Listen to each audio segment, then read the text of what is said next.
for the first time. Thank you. Hello everyone, welcome back to my YouTube channel. অনেকদিন blog দেওয়া হয়নি, তার কারণ আমি একটু নতুন বাড়ি নিয়ে ব্যস্ত আছি, যেখানে কাজ চলছে, তো বারবার রোজ সকাল থেকে রাত ওখানে থাকতে হচ্ছে। বাট আজকে আমি একটু বেশি এক্সাইটেড, তার কারণ হচ্ছে ছোট থেকে আমার একটা জিনিসের প্রতি ফ্যাসিনেশন ছিল, সেটা ফাইনালি আসছে, আর যেটা পুরোপুরি আমার দায়িত্বে থাকবে, সেটা হচ্ছে একটা গাড়ি। আর ছোট থেকে আমি বাবার কোলে, মানে ছোট বলতে ক্লাস 3-4-এ পড়ি, তখন থেকে আমি বাবার কোলে বসে স্টিয়ারিং ধরে চালাতাম। তো তখন থেকে গাড়ির প্রতি একটা আলাদাই টান ছিল, আর গাড়ির হেডলাইট দেখেও বলে দিতে পারতাম কোনটা কি গাড়ি। সেই থেকে আজকে ফর দ্য ফার্স্ট টাইম আমি নিজে শোরুম থেকে গাড়িটা ড্রাইভ করে নিয়ে আসবো। আমি জানি না, আমি প্রচন্ড ভয়ও পাচ্ছি, তার সাথে খুব এক্সাইটেডও। তাড়াতাড়ি ফ্রেশ হয়ে রেডি হয়ে বেরোবো। ও ফ্রেশ বলতে মনে পড়লো, তোমাদের কোনটা ফেভারিট, সাবান না শাওয়ার জেল? কেন জিজ্ঞেস করছি, কারণ আমি তো সাবান ইউজ করছি, নানা রকম সাবানের স্মেল দেখে আমার যেটা ভালো লাগে কিনে ফেলি, কিন্তু তারপরে যে প্রবলেমটা হয়, আমার স্কিনে ইউজ করার পর প্রচন্ড ড্রাই হয়ে যায়, আর যার জন্য আমাকে আবার ময়েশ্চারাইজার ইউজ করতে হয়। তো আমি এখন একটা ময়েশ্চারাইজিং লোশন সোপ ইউজ করছি, যেটা 2-in-1, মানে আমার ডিপ ক্লিনজার সাথে সাথে আমার স্কিনকে ময়েশ্চারও করে দেয়। এই যে আমি ইউজ করছি মামা আর্থের ময়েশ্চারাইজিং লোশন সোপ, আমি তোমাদের দেখিয়ে দিই। এটাতে আছে 2-in-1, মানে এটা যেমন সুন্দর ডিপ ক্লিনজও করে, তার সাথে আছে ময়েশ্চারাইজিং বেনিফিটসও। এটাতে আছে ভিটামিন সি, যেটা স্কিনকে একটা আলাদা সুন্দর গ্লো এনে দেয়, আর ইলিমিনেটও করে স্কিন। আমার কাছে আছে Mamaearth vitamin C moisturising lotion soaps and Ubtan moisturising lotion soaps. এই সোপটা ইউজ করার আগে আমি এই স্কিন ডিটেক্টরটা ইউজ করব। রেড এসছে, তার মানে আমার স্কিনে এখন ময়েশ্চারাইজার লেভেল কম। এই সাবানটা মেড সেফ সার্টিফাইড, আর খুব ভালো ফেনাও হয়, আর দারুণ একটা ফ্রেগনেন্স আছে। আর হ্যাঁ, এটা ডার্মাটোলজিক্যালি টেস্টেড, তাই কোনো চিন্তা নেই। দেখো, এটা ইউজ করার পর আমি টাচ করে ফিল করতে পারছি প্রচন্ড সফট হয়ে গেছে, আর আলাদাভাবে কোনো ময়েশ্চারাইজারই আর লাগছে না। তাই জন্য মামাআর্থের প্রোডাক্ট আমার এত ভালো লাগে। সি গ্রিন এসছে, তার মানে আমার স্কিনের ময়েশ্চারাইজার লেভেল একদম ঠিক আছে, আলাদাভাবে আর কোনো ময়েশ্চারাইজারই লাগবে না। আমার কাছে আরো একটা আছে আপটন সোপ, যেটাতে আছে গুডনেস অফ নিম, যেটা স্কিনকে পিউরিফাই করে আর পিম্পল একদম কমিয়ে দেয়। লিংক আমার ডেসক্রিপশন বক্সে দেওয়া আছে, আর কমেন্টেও পিন করা আছে। তোমাদের যদি ভালো লেগে থাকে তোমরা নাও, আর আমার কুপন কোড TONNI2024 ইউজ করলে পেয়ে যাবে 20% ডিসকাউন্ট। এই কুপনটা is only valid for Mamaearth app and website. মামাআর্থের যখন এই প্রোডাক্ট কিনবে, মামাআর্থ তোমাদের অর্ডারটাকে ওয়েবসাইটে একটা ট্রি এর সাথে লিংক করে দেবে, because by 2025 Mamaearth is planning to plant 1 million trees. মামাআর্থের প্রোডাক্ট এখন নাইকা, অ্যামাজন, ফ্লিপকার্টে অ্যাভেলেবল, আর এখন তো তোমাদের সামনে স্টোরসেও অ্যাভেলেবল আছে।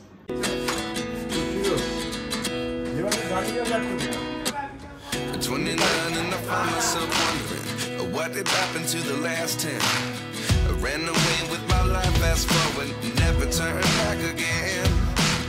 It's kind of funny that the more we pass time, the more we need to set them rewind.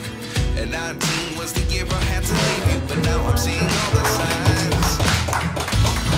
Is this really happening? I can't believe it's true.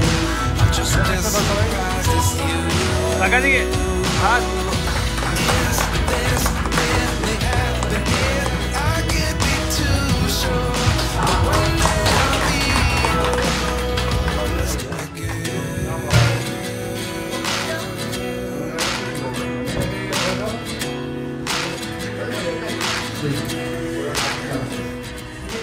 আমি দেখতে না তুই চালাসটা কেন পরে নিয়ে যাবো। Looking for an answer. Maybe the biggest question was in the last chapter. You gave me the soul I have today. Without you I never could have moved away. But now I seek what you teach. I do believe I always should have stayed. Yeah. Is this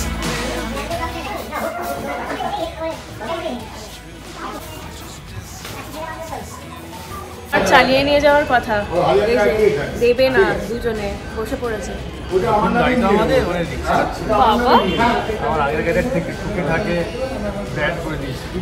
একদম মিথ্যে কথা। আমি কিরকম গাড়ি চালাই সেটা একমাত্র বাপি ভালো বলতে পারবে, আর মাও বলতে পারবে। মা আজকে আসতে পারিনি, কারণ মা প্লাস্টার বেঁধে শুয়ে আছে ঘরের মধ্যে। আর একজন তো ফোনেই ব্যস্ত। গাড়িতে বসো, তারা কিন্তু রিয়েল লাইফ এক্সপ্লোর করেই বলছি। বাই। এটা নামাতে পারবে না বলে নেমে গেল। এই যে এরকম রাস্তা বলে। For the first time showroom থেকে গাড়ি বের হচ্ছি, প্রচন্ড ভয় করছে। শুধু ওর না, আমাদেরও ভয় করছে। ছোট কোথায় দা? আমি কেমন চালাই গাড়ি জানি না, বাট আজকে মানে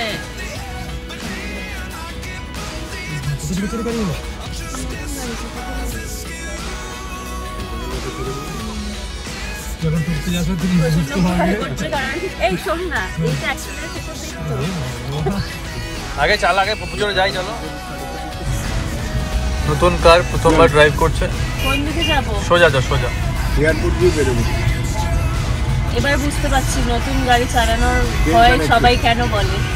খুব স্মুথ না একদম? কেমন লাগছে?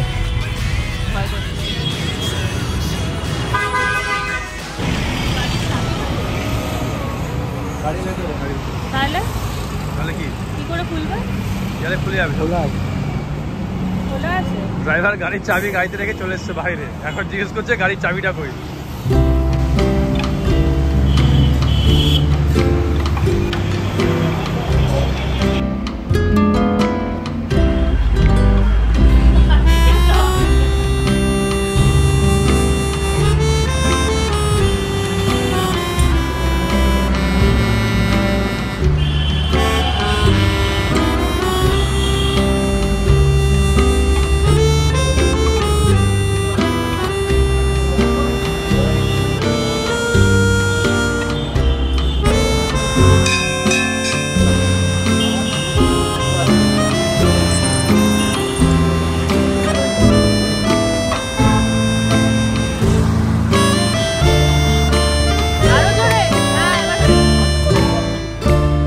অল্প অল্প অল্প অল্প।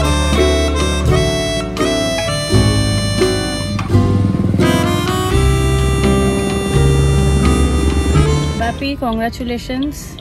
Thank you. এখন যাচ্ছি নিউ টাউনের দিকে, ওখানে দিদি আর ইউফকে আগে গাড়িটা দেখানো হবে। ওখানে আমাদের নতুন বাড়ির কাজও চলছে, রোজই যাতায়াত করতে হচ্ছে, তো এখন আবার ওখানে গিয়ে দেখবো আর কতটা কি এগিয়েছে। বাপি চালাবে তো একটু গাড়িটা? অ্যাকচুয়ালি যারা যারা ম্যানুয়াল চালিয়ে অভ্যস্ত, এই হাতে মানে গিয়ারে হাত চলে যায়, ওর না ছাড়িনি। ওটাই একটু নিউ টাউনে দেখে নিলেই হয়ে যাবে।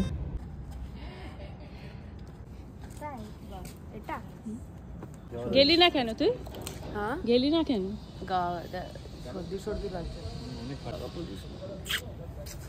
চালাবি?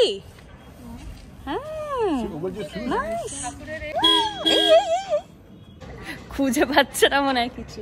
লক খোল, লকটা খোল রে। কেন কি এইখানে থাকে না, এটা অত বুঝিনি। এবার আমাকে সিটটা এগোতে চাইছিলাম। যেভাবে সব গাড়ি এগো সেভাবেই এগোয়। আলো জ্বলছে না কেন? আলো জ্বলবে না, তুই কর। দিতে আছে তো তাহলে আমাকে দিয়েছিস কেন? ব্রেক থেকে পাশ হলো তাহলেই বুঝতে পারবি দিতে আছে কিনা। হ্যাঁ, নতুন গাড়ি মনে হচ্ছে। দিদি আমি পার্ক করে। দিদি সিট বেল্টটা পর আগে। কোথায় তুই নিয়ে চলে যাচ্ছিস আমাদের? আমার শরীর খারাপ। শরীর খারাপ বলে তুই আমাদের যেখানে পারবি জঙ্গলে নিয়ে চলে যাচ্ছিস? আর আমার নতুন গাড়ি একটুখানি দুক করে, বই বুকটা একটুখানি দুক করে। আমারও দুক করেছে আজকে নিয়ে বেরোনোর সময় গাড়িটা। তাহলে আমরা বলছি নতুন গাড়ি, হ্যাঁ অবভিয়াসলি দুক তো করবেই। নিউট্রালে হয়ে গেছে তো। এই এতক্ষণে লাইট জ্বালালাম। আসলে নতুন গাড়ি তো কোথায় কি সুইচ আছে সব তাহলে অ্যাডজাস্ট করতে প্রবলেম। আমাকে কেন দোষটা দিচ্ছিস? এতক্ষণ হ্যান্ড ব্রেক দিয়ে গাড়ি চালাচ্ছিল আর গাড়ির অডিওতে বলছি please release the hand brake. Drive করতে পারি আমি, নতুন গাড়ি একটু বললাম কোথায় কি আছে দেখা, সেটা তো সরবরাহ হতে হয় না বাবা। গাড়ির ওখান থেকে একটা গিফট দিয়েছে, এটা খুলে এখনো দেখিনি কি আছে, খুলে দেখবো। নতুন ফ্ল্যাটে এসেছি দেখতে যে কি কাজ এগিয়েছে না এগোচ্ছে না, কিন্তু আমি এখন এই মুহূর্তে বাড়িটা ঘুরিয়ে দেখাচ্ছি না, কারণ এখনো পুজো হয়নি। গৃহপ্রবেশের দিন আমি তোমাদের সবাইকে দেখাবো। এই যে এই গিফটটা খুলে দেখা যাক। গিফট তুমি খোলো, কি দিয়েছে দেখো। কি আছে? বটল আর ব্ল্যাক এন্ড হোয়াইট কাপ। এটা হোয়াইট, এটা ব্ল্যাক। গাড়িটা দিয়েছে সবথেকে বড় কথা। তুই যে আমার আজকে তুলেছিস আমি একদম আমি কোনো কিচ্ছু বাদ দেবো না, সব রাখবো তোর গুলো। আমাদের ফ্ল্যাট থেকে এখন ধীরে ধীরে এখানে এসছি। আমাদেরটা কাজ যা হচ্ছে সব বুঝিয়ে দিয়ে আসা হয়েছে। আর সেমি কমপ্লেক্সে আমাদেরটা পরে দেখাবো, হয়ে গেলে দেখাবো। আর এই যে এখন দিদি কফি বানাচ্ছে, কফি। এই একই সাথে মানে এখানেই শিফট হয়ে গেলে আমি কিন্তু আমার বাড়িতে থাকবো না, রোজ তোকেই জ্বালাতে আসবো। আমি তোর বাড়িতে তোকে জ্বালাবো। দিদিদের ব্যালকনি থেকে আমাদের ব্যালকনিটাও দেখা যাবে। এই যে এইটাই যে কাজ চলছে, আলো জ্বলছে। শোনো, ওই আমাদেরটা হয়ে গেলে কিন্তু রোজ তোমাদের এখানে এসে জ্বালাতন করবো, বুঝেছ? চিকেন তন্দুরি ড্রিঙ্কস ফ্রি হবে আর একটু দুপা হেঁটে আসবো। সেই তো আমি চালালাম, কেমন চালালাম। ওকে হেল্প করার জন্য আস্তে আস্তে আসছিলাম আমি আর পুছা, ও আমাদের ওভারটেক করে মানে বেরিয়ে তোকে যাচ্ছে। আমার নামে কিছু বাজে বলতেই হবে। বাজে না, আমি গাড়ি চালালেই খালি বলবে কি যে এই অন্য কেউ চালানো, একটু তাড়াতাড়ি পৌঁছতে হবে। এই যে আমি কেন বলছিলাম যে বারবার আমি দিদির বাড়িতে চলে আসবো টুক করে টাওয়ার 1 থেকে টাওয়ার 3-তে, সেটার কারণ হচ্ছে এই যে আর এই কোল্ড কফি কিন্তু অন্য যে কোনো হ্যাঁ সিরিয়াসলি মানে স্টারবাকস এর থেকেও ঊর্ধ্বে, সত্যি মানে ফার বেটার। ওই দিক থেকে এরকম এক্সপ্রেশন দিচ্ছিস নতুন কেন? একটা অনলাইন কিচেন করছে তাদৃশী ঘোষ, ক্লাউড কিচেন। কফিটা সত্যি খুব ভালো, মানে কফি না রান্নাও খুব ভালো করে, কফিটা দারুণ। তুই কবে শিখবি? পরের দিন সকালবেলা এখন যাচ্ছি চালিয়ে হচ্ছে ডাবিং এ। পাশে যে দেবাশিসদা বসে আছে আর আমাকে দেবাশিসদা বসে প্রচন্ড প্যানিক করছে, কারণ নিজে যেহেতু গাড়ি চালাতে পারে, অটোমেটিকটা পারে না। তুমি এরকম করলে আমার আরো ভয় করবে। যাই হোক এখন সিগন্যাল ছেড়ে দিয়েছে, পরে বলছি। আমি পৌঁছে গেছি ডাবিং স্টুডিওতে, সাবধানে ঠিকঠাকভাবে চালিয়ে। আমি এখন যেখানে ডাবিং করতে এসেছি এটা হচ্ছে সাউথ। তোমরা যারা আমাকে চেনো আমি জানোই যে আমি নর্থের দিকে থাকি। তো ফ্রম নর্থ টু সাউথ আজকে ফার্স্ট টাইম নতুন গাড়ি নিয়ে এতটা দূর এলাম। নিজের মধ্যে তো একটা ভয় ছিলই, নতুন গাড়ি প্লাস এতটা দূর আসা। যাই হোক ভয় কাটিয়ে সাবধানে আসতে পেরেছি। আর বাড়িতে তো মা প্রচণ্ড টেনশন এমনিই করে, আজকে টেনশনটা আরও ডাবল হয়ে গেছিলো কারণ আমি গাড়ি চালিয়ে আসছি তাই জন্যে। যাই হোক মা আমি বেশি কমপ্লেন করছি না, কারণ মা অলরেডি এখন পায়ে প্লাস্টার করে শুয়ে শুয়ে এই ভিডিওটা দেখছে। তো তুমি তাড়াতাড়ি সুস্থ হও, তারপরে তোমাকে নিয়ে আমি গাড়ি করে বেরোবো। আর বাপি থ্যাংক ইউ সো মাচ, কারণ তুমি নিজে ম্যানুয়াল চালাতে পারো, তাও এই গাড়িটা অটোমেটিক নেওয়া হয়েছে। আমি জানি আমি চালাতে পারি বলেই। আমি এখন যেটার জন্যে ডাবিংয়ে এসছি সেটা হচ্ছে আমার পরবর্তী ছবি। সেই ছবির নাম হচ্ছে আলাপ। তোমরা যারা যারা আমার ইনস্টাগ্রাম ফলো করো আর ফেসবুক ফলো করো তারা জানো যে আমি যেই মুভিটায় কাজ করেছি সেটার নাম আলাপ। সেটারই আজকে ডাবিংয়ে এসছি। ডাবিং কমপ্লিট হোক, এখন যাচ্ছি ডাবিংয়ে ঢুকছি। ডাবিং করে আমি নিজের বাড়ি ফিরে আবার সব জিনিসপত্র নিয়ে নতুন বাড়িতে শিফট করা চলছে। আর এই যে সব জিনিসপত্র গাড়িতে ডিকি বিকিতে ভর্তি। এখানে কয়েকটা জিনিস দেবাশিসদা নিয়ে আছে। আর এখন ভালো হয়েছে দেবাশিসদা সামনের সিট থেকে পিছনে গেছে, নয়তো সামনে বসে থাকলে এমন হাত দেখাচ্ছে আমার নিজের আরো ভয় লাগছে। কি দেবাশিসদা কেমন চালাচ্ছি? দারুণ দারুণ। তাহলে ভয় পাচ্ছ কেন? তুমি আমার পাশে বসে ব্রেক মারছো কেন? পা দিয়ে ব্রেক মারছে, অ্যাক্সিলারেট করছে। কালকে মেন একটা দিনই আর জাস্ট হাতে আছে যেখানে গুছানো টুছানো কমপ্লিট করতে হবে। তো আজকের এই ভিডিওটা এই পর্যন্তই থাক। কেমন লাগলো জানিও, ভালো লাগে থাকলে like share subscribe. Thank you.